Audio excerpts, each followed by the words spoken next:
What's going on, everybody, and welcome to the Other Side of the Firewall podcast, where we talk about the latest and greatest in cybersecurity news, as well as we highlight those movers and shakers and glass ceiling breakers, those people of color who made it to the other side of the proverbial firewall. My name is Ryan Williams, and as always, I'm joined by Shannon Tynes. What's up? What's up? And LeVon Maynard. Hey, welcome to the show. What is going on? So welcome back, everybody. It's been a few weeks. This is going to be a really good week. We have a lot of material because of the holiday we just came off of. I like calling it a holiday instead of vacation. Definitely tune in Monday and Tuesday for our topics. Wednesdays our discussion, as always, and then Fridays we talk about everything else. So video games, movies, all that good stuff, non-cyber related.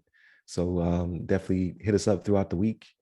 You can watch us both in video, YouTube and Spotify, and then we're on every mobile podcast platform you can think of. So if you listen to it, we're probably on there somewhere. So definitely hit us up. With all that being said, I give it to LeVon.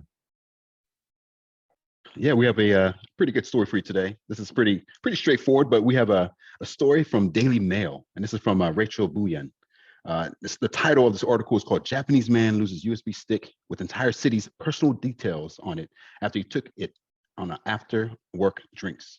Yeah, so essentially he was out drinking. Looks like the city was western city of Amagasaki, and I guess he's a private contractor whose name was not disclosed, but he was out drinking with the crew after hours, hanging out.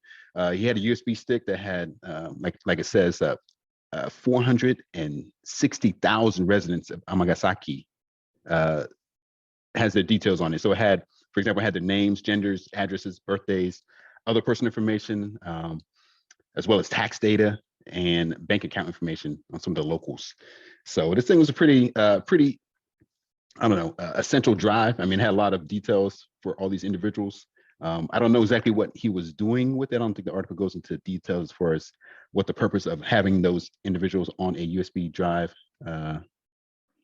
was for, but apparently he had that. I guess the silver lining is that the data was encrypted and it was locked with a password.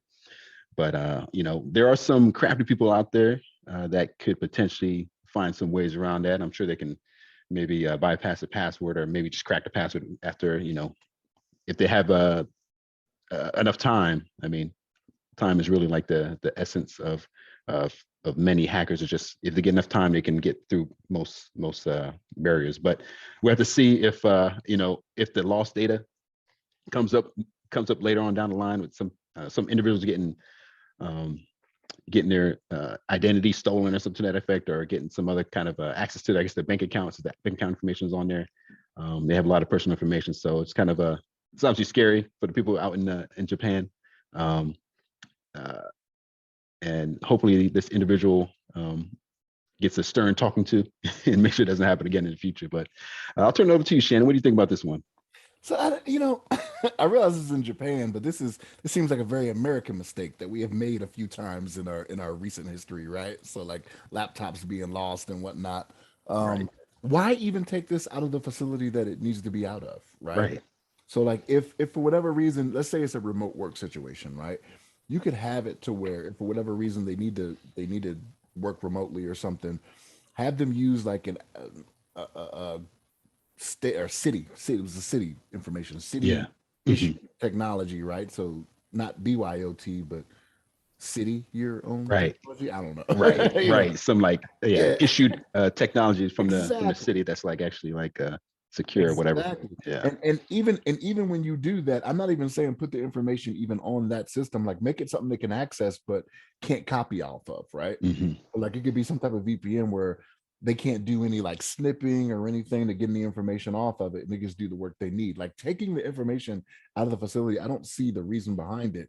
And if you do, why are you not going directly, to your home or wherever you were supposed to go with it, right? I don't know if they were supposed to go home with it, but went out for drinks, you know what I mean? Like, hey, now get my drink on, you know what I mean? And go from there. It's like, that's just a poor decision, man. Like, you gotta know better than this. And the thing is, in the article, it says when he woke up, so like he drank so much, he passed out. You know what I'm saying? So it's like, we can't do better than this, man. Like this is the these are the cyber professionals we have, right? Cybersecurity professionals we have. This is just a mistake all around. Like I don't know how he keeps his job, to be honest. Yeah.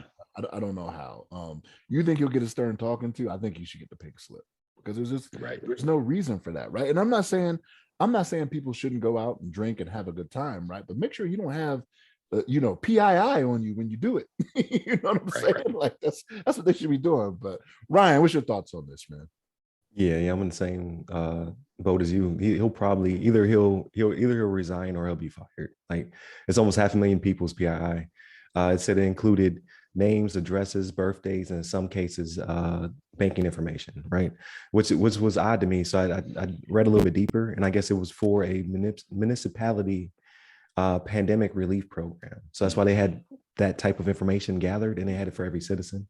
Amagasaki is outside of Osaka, so I've never heard of it before, but it's obviously a pretty big city to have that many people on this USB drive.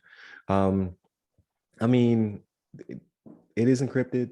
It does have a password, but now it's in someone's physical hands, right? Like that's the biggest thing is like possession, right? So somebody possesses this now. So like you said, with enough time and enough being crafty enough, they could break it if they wanted to, if they know what's on it. Like for all we know, it might turn up. You know what I mean? Like the Japanese society is a little bit different than our own. So maybe they just haven't found it yet and to give it back to them. But I would not be surprised if this winds up on the quote unquote dark webs, right? All these people's information to the highest bidder. So that is unfortunate. Like you said, I don't understand why he would take it like out. Like, was he because he was pretty drunk to pass out? Maybe he's bragging about it. Right. You know what I mean? Like on this USB stick, I have X, Y, and Z or something. I don't know. It's kind of weird. But yeah, it's out there now. You ever seen the movie The Other Guys? Yeah. When they have the montage, we're in the bar and it's like the still shots of them doing all that different stuff and whatnot, like the beer spilling, the shooting off guns and whatnot. Right. What this dude's doing, with Black Eyed Peas playing in the background. Right. I know exactly what you're talking about.